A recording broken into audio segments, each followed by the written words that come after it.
بسم الله الرحمن الرحيم. الحمد لله نحمده ونستعينه ونستغفره ونؤمن به ونتوكل عليه ونعوذ بالله من شرور أنفسنا ومن سيئات أعمالنا. من يهده الله فلا مضل له ومن يضلله فلا هادي له ونشهد أن لا إله إلا الله وحده لا شريك له ونشهد أن سيدنا ومولانا محمدا عبده ورسوله صلى الله عليه وعلى آله وأصحابه وبارك وسلم تسليما كثيرا كثيرا. أما بعد فأعوذ بالله من الشيطان الرجيم. بسم الله الرحمن الرحيم. یا ایہا الذین آمنوا اتقوا اللہ وکونوا مع الصادقین. صدق اللہ العظیم. قابل احترام بھائیوں، دوستوں اور بزرگوں، اللہ تعالیٰ کی طرف سے حدیث شریف میں آتا ہے ان لربکم فی الدہر نفحات فتعرضوا لها. اللہ تعالیٰ کی طرف سے زمانے میں ربانی لہریں چلتی ہیں، ہوائیں. جب تمہیں مل جائے تو اپنے آپ کو پیش کر دو، اس سے بھاگو مت. وہ ربانی لہریں یہ اللہ تعالیٰ کی طرف سے خوب چلتی ہیں، تہجد کے وقت میں چلتی ہیں، جمعہ کے دن چلتی ہے، رمضان کے مہینے میں چلتی ہے، عید کے دنوں میں چلتی ہے، جو مبارک راتیں اور راتوں میں چلتی ہے، دینی مجموعوں کے اندر چلتی ہے. ان لربکم فی الدہر نفحات، یہ اللہ کا ایک نظام ہے. اس میں جو آ گیا اللہ اسے قبول کر لیتا ہے، اور جس نے تھوڑی سی آنا دکھائی، تکبر دکھایا، تو پھر اس کا نشہ جو ہے موت اتار دیتی ہے. موت ایسی چیز ہے کہ آدمی کا ہر قسم کا نشہ اتر جاتا ہے. ہارون رشید کا جب انتقال کا وقت قریب آیا، اس نے پہلے سمجھ لیا کہ مجھے مرنا ہے. تو اس نے بادشاہ تھا اور زبردست حکومت تھی اس کی، تو اس نے اپنے خادموں سے کہا کہ ابھی میری قبر دکھاؤ جہاں مجھے تم دفن کرو گے. چنانچہ سب لے گئے اٹھا کر اس کو. قبر دیکھ کر اس نے ایک جملہ کہا، ما اغنا عنی مالیہ ہلک عنی سلطانیہ. میرا مال بھی مجھے کام نہیں آیا اور میری بادشاہت بھی ختم ہو گئی. ساری دنیا میں کئی جگہوں پر اس کی حکومتیں تھیں، کئی بڑے بڑے کام کیے. اس کی بیوی نے جو ہے نہر زبیدہ کھدوائی. قصے مشہور ہیں سارے کے سارے. قبر کو دیکھ کر اس نے یہ جملہ کہا کہ ما اغنا عنی مالیہ ہلک عنی سلطانیہ. اس کے بعد اس کا انتقال ہو گیا. تو یہ وقت ہے، جب تک آدمی دنیا میں ہے یہ اس کے پاس وقت ہے. ربانی لہریں چلے گی، وہ لہریں چلے، کوئی چیز دل میں بات کر جائے، کوئی چیز کان میں پڑ جائے، کوئی دل میں بیٹھ جائے، فوراً اس پر عمل کرو، خیر کی بات ملے. عبداللہ بن مبارک رحمۃ اللہ علیہ جو تھے، جوانی کی عمر میں ان کی زندگی کچھ اچھی نہیں تھی. مال بہت تھا، باپ کی طرف سے بھی مال آیا، ماں کی طرف سے بھی مال آیا. ماں جو تھی ان کی شہزادی تھی، بہت بڑے رئیس کی بیٹی تھی، عبداللہ بن مبارک کی ماں. یہ مبارک جو ہے یہ بھی واقعی مبارک تھے، کتابوں میں لکھا ہے کہ واقعی مبارک تھے. اصل میں ان کا قصہ یہ ہوا. آج میں عبداللہ بن مبارک کا مختصر قصہ سناؤں گا. علماء نے لکھا ہے اپنے ایمانوں کو تازہ کرنا ہو تو حضرت عمر کے قصے سنو، عمر ابن عبدالعزیز کے قصے سنو، اور عبداللہ بن مبارک کے قصے سنو، اور امام احمد ابن حنبل کے قصے سنو. یہ 4 علماء کا نام لکھتے ہیں. اب حضرت عمر ابن عبدالعزیز اور عبداللہ ابن مبارک اور امام احمد ابن حنبل، یہ بڑے حالات سے لوگ گزرے ہیں.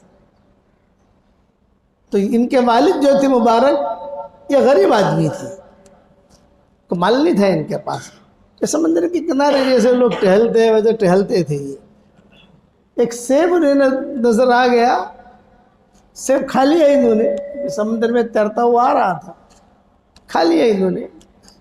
اور ایسی کوئی چیز سمندر کے قریب میں سے کوئی ایسی ملے تو آدمی کھا سکتا ہے، کوئی حرج نہیں ہے. سمندر تو یہ تو اللہ کا مہمان خانہ ہے، سب چیزیں سامنے سے آتی ہیں کرتی ہیں. تو بہت بڑا سمندر، جنگل میں کوئی نہیں، سیب کھایا. لیکن دل کے اندر ایک بات آئی کہ پتہ نہیں کس کا ہوگا. یہ تقوی کا معیار، کس کا ہوگا کس کا ہوگا. چلو بھی یہ نہر کہاں سے آتی ہے، فلاں جگہ سے آتی ہے. چلتے چلتے وہاں تک پہنچے، وہاں ایک باغ دیکھا. ہاں یہاں سے سیب گرا ہے اور تیرتا تیرتا یہاں آیا ہے. باغ میں گئے. ابھی کیوں آئے ہو؟ کیونکہ سیٹھ صاحب سے ملنا ہے. کیا کام ہے؟ بھائی مجھے 1 منٹ کا کام ہے ان کا، اور کچھ نہیں. اچھا بتاؤ تو صحیح کیا کام ہے. یہ کہنے آپ ہماری ملاقات کرا دیجیے. سیٹھ صاحب اندر تھے، بلایا. اللہ والے آدمی تھے. وہاں بھی کیوں آئے ہو؟ یہ کہا بھی میں بس اس لیے آیا ہوں کہ آپ کے باغ کا ایک سیب میں نے کھایا ہے، اب مجھے معاف کر دیجیے. سیٹھ نے کہا بھی کیوں معاف کروں؟ سمجھدار آدمی تھا. کیوں معاف کروں؟ نہیں اس کا پیسہ دو، اجرت دو اس کی. اچھا مجھے پیسہ وہ لے لو. یہ کہ نہیں تو ہماری چیز تھی، اب ہماری منہ مانگی اجرت دینی پڑے گی آپ کو. بہت بڑا خراسان کا ایک قصہ ہے. یہ ایران جو ہے، ایران یہاں باغات بہت ہیں. جیسے ہمارے یہاں کشمیر میں کیسے باغات ہیں، شملہ میں باغات ہیں، بہت باغات ہیں. ایران یہ ہرا بھرا ہے. ایران، یمن، اس طرف طائف، پھر عراق کے کچھ علاقے، پھر شام کا علاقہ تو ہے ہی. بارکنا حولہ لنریہ من آیاتنا، بیت المقدس، یہ ہرے بھرے ہیں، برکتی جگہ ہیں. اسی لیے قرآن شریف میں کہا بارکنا حولہ لنریہ من آیاتنا. سبحان الذی اسری بعبدہ لیلا من المسجد الحرام الی المسجد الاقصی الذی بارکنا حولہ لنریہ من آیاتنا. ہم نے اس کے ارد گرد برکتیں نازل کی ہیں. تو چاچا میں تو آپ مجھ سے پیسہ لے لو. میں نے کہا پیسہ نہیں، ہمارے یہاں ملازمت کرنی پڑے گی آپ کو. سیٹھ سمجھا کہ اس سے ہمارا دار ملازم کہاں ملے گا. ملازمت پر رہ گئے یہ مبارک. اب وہ سیٹھ جو ہے وہ دیکھتا رہا ان کی زندگی. رات کو تہجد میں بھی اٹھتے ہیں، حساب بھی برابر رکھتے ہیں.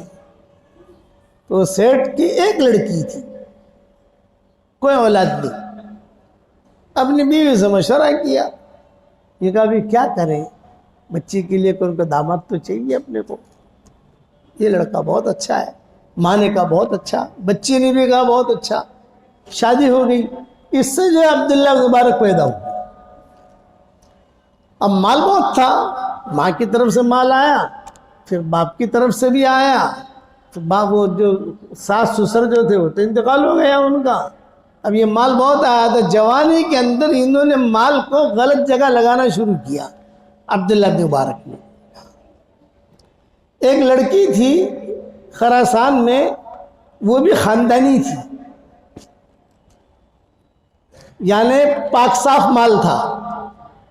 بعض مال گڑبڑ ہوتے ہیں نا، یہ صاف ستھرا مال تھا، ہر اعتبار سے صاف ستھرا تھا. خاندانی لڑکی تھی. کبھی اللہ توفیق دے گا تو اس کا بھی قصہ ہے کہ وہ کون تھی. اس کی نظر پڑ گئی عبداللہ بن مبارک پر، اور عبداللہ بن مبارک کی نظر پڑ گئی اس پر. دونوں میں محبت ہو گئی.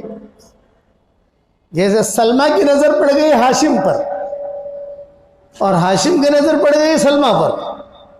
حضور صلی اللہ علیہ وسلم کی جو دادی بنی عبد المطلب پر دادی، عبد المطلب کی والدہ، تو وہ سلمہ تھی. عبد المطلب کی ماں کا نام تھا سلمہ، اور دادے کا نام تھا ان کا عبد المطلب کے دادا تھے ہاشم.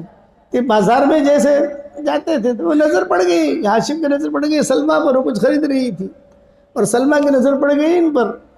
وہ جوڑ چل گیا، وہ جوڑ چلا چلا چلا چلا تو ایسا ہوا کہ شادی ہو گئی. اور نکاح میں اللہ نے اسے برکت دی کہ حضور پیدا ہو گئے. جیسے سالم مولا حذیفہ، یہ ابو حذیفہ جو تھے ان کی نظر پڑ گئی تثبیتہ پر. ابو حذیفہ رہتے تھے مکہ میں، تثبیتہ رہتی تھی یا مدینہ میں. جب میں اصل میں قصہ سناتا ہوں یہودی کا کہ تثبیتہ رہتی تھی مدینہ میں اور ابو حذیفہ رہتے تھے مکہ میں. یہ بھی آتے تھے مدینہ منورہ. مکہ اور مدینہ کا کچھ جوڑ ایسا رہا ہے کہ مکہ والے مدینہ ہمیشہ آتے رہتے تھے اپنے کھجورے لینے کے لیے. حضور صلی اللہ علیہ وسلم تو تھے نہیں، اسلام تو تھا نہیں، لیکن آنا جانا لگا رہتا تھا. اور مدینہ والے وہاں چلے جاتے تھے مکہ میں بیت اللہ کی وجہ سے، حرم ہے. ان کے ذہنوں میں یہ بات تھی کہ اچھی جگہ ہے، وہ وہاں جا کر عبادت کرتے تھے. یہ جوڑ رہا تو یہ ابو حذیفہ آ گئے مدینہ تو ان کی نظر پڑ گئی تثبیتہ پر، اور تثبیتہ کی نظر پڑ گئی یہ ابو حذیفہ پر. ہو گیا، جوڑ جم گیا. اس میں جو ہے سالم مولا حذیفہ قابو میں آئے. سالم مولا حذیفہ ان کے اولاد نہیں تھے لیکن انہوں نے خدمت کی اس کی، تو بہت بڑے قرآن کی خدمت کرنے والے بنے سالم مولا حذیفہ. جتنے بھی قاری ہیں دنیا میں سب کے استاد سالم مولا حذیفہ ہیں. جتنے بھی قاری ہیں دنیا میں، مصر کے ہو، ہندوستان کے ہو، وہ چلتے چلتے چلتے ان کی جو بات پہنچی کہ آخر میں سالم مولا حذیفہ پر. تو یہی معاملہ ہوا عبداللہ بن مبارک کا. عمر ابن عبدالعزیز کے چچا زاد بہن تھی فاطمہ، ایک ہی بہن تھی. چچا زاد بہن سارے بھائی ان کے بادشاہ وغیرہ تھے. یہ تو خاندانی تھے نہیں، تو چچا زاد بھائی ہوتے یعنی خاندان مروان. تو عمر ابن عبدالعزیز کی نگاہ پڑ گئی فاطمہ پر اور فاطمہ کی نگاہ پڑ گئی عمر ابن عبدالعزیز پر. نکاح ہو گیا. اور نکاح ہونے کے بعد کیا معاملہ ہوا تمہارے سامنے ہے کہ بنے عمر ابن عبدالعزیز. یہ معاملہ ہوا عبداللہ بن مبارک کا. لیکن یہاں نکاح تو نہیں ہوا، لیکن یہاں دوسرا معاملہ بنا. نظر پڑ گئی. نظر پڑنے کے بعد اب جوانے کے زمانے میں عبداللہ بن مبارک کہتے تھے بھئی مجھے جو ہے تجھ سے بہت محبت ہے، تو فلاں جگہ رات کو آ کر مجھ سے ملاقات کر لیا کر. تو روزانہ وہ لڑکی آتی تھی، وہ بھی خاندانی تھی. اور عبداللہ بن مبارک بھی پہنچتے تھے جوانی کے دنوں کے اندر. وہ بھی آتی تھی، یہ بھی جاتے تھے. خراسان پورا سویا ہوا ہے اور یہ دونوں عشق کر رہے ہیں، باتیں کرتے بیٹھتے. اس زمانے کے اعتبار سے جو ہدیہ ہدایے ہوتے وہ دیتے. زیادہ ہدیہ ہدایے عبداللہ بن مبارک لے کر جاتے. پیسہ بہت تھا ان کے پاس اور وہ لڑکی بھی کم نہیں تھی. خدا کی شان. کئی راتیں ایسا معاملہ چلا، فلاں پل کے نیچے آ جانا، فلاں جگہ آ جانا. اور خراسان میں تو اس وقت میں بڑے بڑے علماء فقہاء، دینی درسگاہ تھی. جیسے ہمارے دیوبند کو دینی درسگاہ کہا جاتا ہے، دینی درسگاہ تھی وہ. چنانچہ ایک رات ایسا ہوا عبداللہ بن مبارک پوری رات جو ہے وہ انتظار کرتے رہے، وہ لڑکی نہیں آئی. تہجد کا وقت ہو گیا، ٹھنڈی ٹھنڈی ہوائیں چلنے لگی، ربانی لہریں. تہجد کے وقت میں اللہ تعالیٰ پہلے آسمان پر آتے ہیں اور خود اعلان کرتے ہیں ہے کوئی مانگنے والا جسے دوں، ہے کوئی معافی مانگنے والا جسے میں معاف کر دوں، ہے رزق طلب کرنے والا میں اسے رزق دوں. اعلان وہاں سے ہوتا ہے اور پہلے آسمان سے ہوتا ہے. عبداللہ بن مبارک کھڑے ہوئے دیکھ رہے ہیں کہ اب آوے تب آوے، اب آوے تب آوے. تہجد کا وقت ختم ہو گیا اور خراسان کے اندر اذان، فجر کی اذانیں شروع ہو گئی. سب جگہ اللہ اکبر اللہ اکبر. یہ مسجد سے اذان آ رہی، یہ مسجد سے آواز آ رہی، یہ مسجد سے آواز آ رہی. عبداللہ بن مبارک کھڑے ہوئے سن رہے ہیں. جب اذان ہو گئی تو ایک آواز آئی، اے عبداللہ اتنی راتیں تو نے لڑکی کے انتظار میں گنوا دی، ایک رات میرے لیے بھی تو دے دے. بس یہ آواز آئی، اتنی راتیں تو نے لڑکی کے انتظار میں ضائع کر دی، بھئی ایک رات مجھے بھی تو دے دے. اب عبداللہ بن مبارک دائیں دیکھ رہے ہیں، بائیں دیکھ رہے ہیں، آگے دیکھ رہے ہیں، پیچھے دیکھ رہے ہیں اور مسلسل آواز آ رہی ہے. بھئی اتنی راتیں تو تم نے اس لڑکی کی محبت میں اس کے انتظار میں گزار دی، ایک رات مجھے بھی تو دے دے۔ تو عبداللہ بن مبارک کی آنکھوں میں آنسو آئے اور یہ کہا کہ میں اتنی راتیں اس لڑکی کے انتظار میں رہا اور یہاں اللہ خود مجھے بلا رہا ہے، اذان کے ذریعے سے بھی بلا رہا ہے اور آمد دے کر بھی بلا رہا ہے، حی علی الصلاۃ حی علی الفلاح، الصلاۃ خیر من النوم۔ یہ بات ان کے دل کو چوٹ کر گئی۔ عبداللہ بن مبارک نے آسمان کی طرف دیکھ کر کہا میں نے دے دی پوری زندگی تجھے، ایک رات نہیں دیتا، پوری زندگی دے دی۔ اور علماء نے لکھا ہے یہ وہیں سے روانہ ہو گئے۔ مال تو تھا، کافی ہیرے جواہرات اس لڑکی کو ہدیہ دینے کے لیے لے کر گئے تھے، مال بہت تھا، وہ جو ہدیہ دینے کے لیے لے کے گئے تھے چلے تھے، وہی ہیرے جواہرات لے کر یہ وہاں سے علم حاصل کرنے کے لیے نکل پڑے۔ راستے میں ایک بہت بڑے اللہ والے ملے، ارے بیٹا کہاں جا رہے ہو؟ یہ فرمایا علم حاصل کرنے جا رہا ہوں۔ اچھا بہت اچھا، یہ اللہ والے تھے، پیر تھے اس علاقے کے، یہ سمجھے کبھی یہ لونڈا کیا علم حاصل کرے گا، یہ لونڈا کیا علم حاصل کرے گا، لیکن اللہ اللہ ہے، اللہ کس سے کیا کام لے ہم نہیں کہہ سکتے، وہ تو ربانی لہریں چلتی ہیں، جو اس کے ربانی لہروں میں آ گئے اللہ اسے اٹھا لیتا ہے اور جو غافل ہوتا ہے اللہ اسے محروم کر دیتا ہے۔ دونوں روانہ ہوئے، خوب گرمی شروع ہوئی تو کتابوں میں لکھا ہے کہ ایک بدلی آئی اور دونوں پر سایہ کرتی رہی، چلتے رہے باتیں کرتے رہے۔ اب عبداللہ بن مبارک کو جانا تھا داہنی طرف اور وہ جو بزرگ تھے ان کو جانا تھا بائیں طرف۔ تو عبداللہ بن مبارک نے کہا بھی مجھے تو اس طرف جانا ہے۔ اچھا بھائی السلام علیکم، وعلیکم السلام۔ وہ جو ہے داہنی طرف روانہ ہو گئے، وہ بزرگ جو تھے بائیں طرف روانہ ہو گئے، تو وہ جو بدلی تھی وہ عبداللہ بن مبارک کے ساتھ چلی، ان کو چھوڑ دیا۔ وہ جو اللہ والے تھے پیر صاحب وہ دھوپ میں چل رہے اور یہ بدلی ان کو لے کے چلی۔ وہاں جا کر انہوں نے علم حاصل کیا اور بنے عبداللہ بن مبارک کون؟ امام بخاری کے استاذوں کے بھی استاذ ہیں یہ۔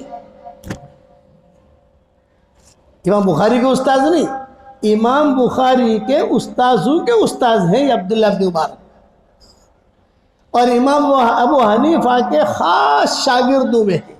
امام ابو حنیفہ کے 50 شاگرد تھے، ٹاپ لیول کے 50، وہ ان کی تعداد تھی کہ بھی یہ کوئی بھی مسئلہ آتا تو مسئلے کے اندر امام صاحب جو ہے 50 کو جمع کرتے۔ بھائی کوئی 51 کا آدمی کوئی نہیں آنا چاہیے، اہم مسئلہ ہے، میری بات سمجھ میں نہیں آ رہی ہے قرآن حدیث سے تو تم 50 آ جاؤ۔ ان 50 میں عبداللہ بن مبارک بھی ہوتے تھے۔ علماء نے لکھا ہے 19ویں نمبر پر ان کا نمبر تھا عبداللہ بن مبارک کا، اور پہلے نمبر پر امام ابو یوسف تھے۔ یہ بنے عبداللہ بن مبارک اپنی زندگی کے 3 حصے انہوں نے کہے تھے، سال کے 3 حصے، 4 مہینہ اللہ کے راستے کی نقل و حرکت، 4 مہینہ تجارت اور 4 مہینہ حرمین شریف ہے، 2 مہینہ مکہ 2 مہینہ مدینہ۔ مکہ مکرمہ میں جتنے فقراء ہوتے تھے ان سب کا خرچہ یہی ایک آدمی اٹھاتا تھا، عبداللہ بن مبارک، ایک ہی آدمی۔ مدینہ منورہ جب بھی مکہ مکرمہ پہنچتے لوگوں کو پتہ چلتا کہ عبداللہ بن مبارک آئے، بیٹھنے کی ایک جگہ ہوتی تھی، جیسے حاجی لوگ یا عمرے والے جاتے ہیں تو مکہ مکرمہ میں ان کے بیٹھنے کی ایک جگہ ہوتی ہے، مدینہ منورہ میں ان کے بیٹھنے کی ایک جگہ ہوتی ہے، تو ان کی ایک جگہ ہوتی تھی عبداللہ بن مبارک کی بیٹھنے کی۔ وہ جب وہاں جا کے بیٹھ جاتے پورے مکہ مکرمہ میں اعلان ہو جاتا کہ بھی ابن مبارک آ گئے، ابن مبارک آ گئے۔ جب سفر کرتے خراسان سے حرمین شریفین کا تو ان کے ساتھ قافلہ ہوتا تھا، جہاں سے گزر جاتے، وہ زمانہ واٹس ایپ کا تو تھا نہیں، جہاں سے گزر جاتے ہزاروں مرد اور عورتیں ان کا صرف دیدار کرنے کے لیے راستے میں آ جاتے۔ پتہ چلتا کہ عبداللہ بن مبارک جو ہے مکہ مکرمہ جا رہے ہیں حج کرنے کے لیے، اور ظاہری بات ہے کہ اگر خراسان سے کوئی پیدل چلے گا تو بیچ میں عراق بھی آئے گا، شام بھی آئے گا، جارڈن بھی آئے گا، یہ ساری چیزیں آتی ہیں بیچ میں، تب جا کر تبوک میں داخل ہوگا۔ تبوک سے پھر جو ہے یہ مدائن صالح جائے گا، مدائن صالح سے جو ہے وہ لیلا مجنون کے گاؤں میں جائے گا معلّہ، پھر خیبر آئے گا، خیبر سے مدینہ آئے گا، مدینہ سے پھر مکہ آئے گا۔ یہ رخ ہے۔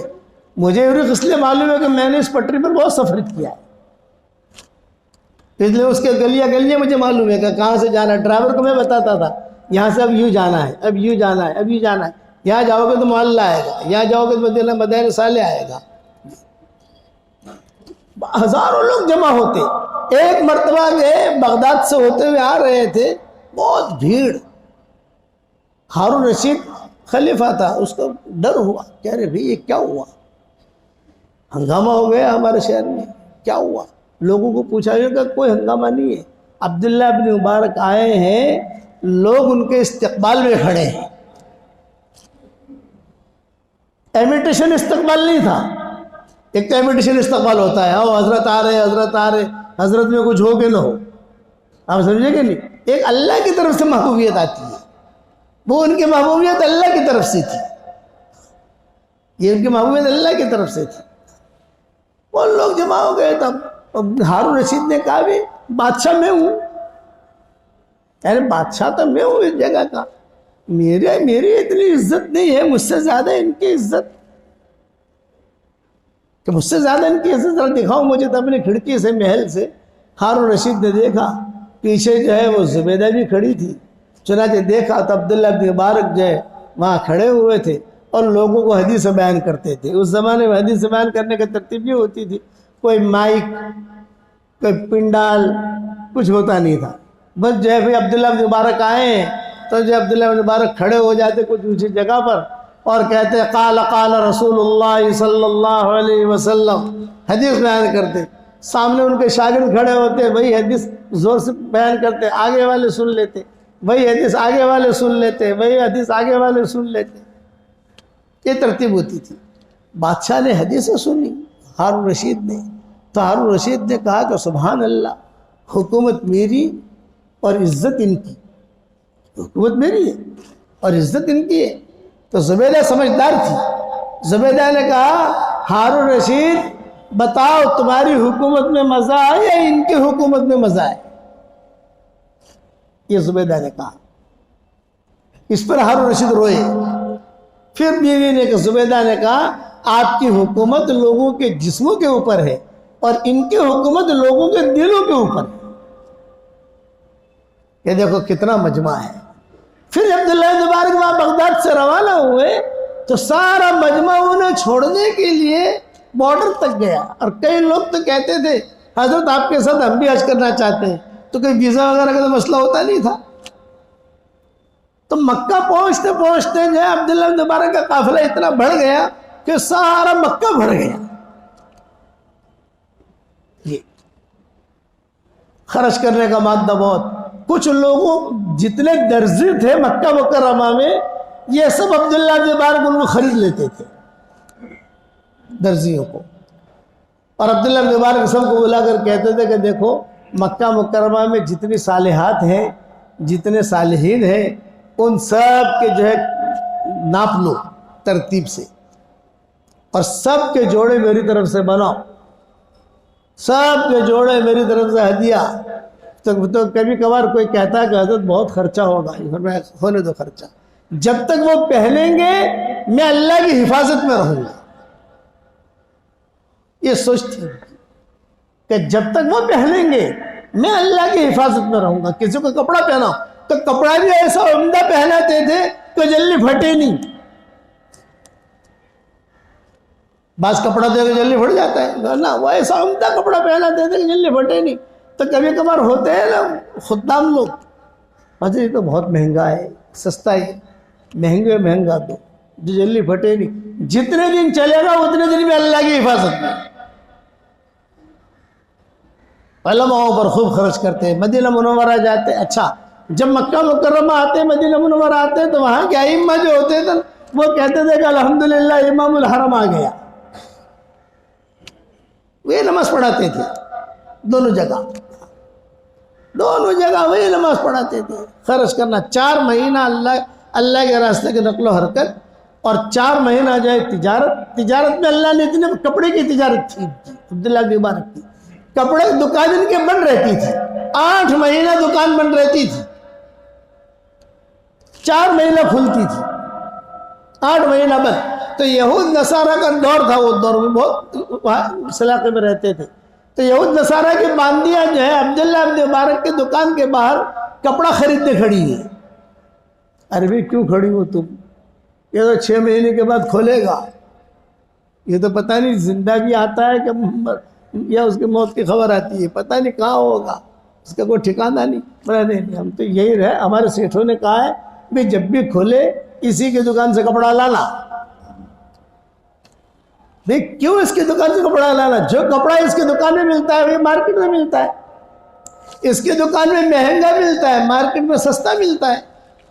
فرمایا نہیں، بات اصل یہ ہے ہمارے سیٹھوں نے کہا اسی کی دکان سے کپڑا لانا. اس کی دکان سے کپڑا نکل کر ہمارے گھروں میں آتا ہے، ہمارے گھروں میں سلسلہ کر ہمارے بدنوں پر آتا ہے، تو ہمیں ایمان کا نور محسوس ہوتا ہے.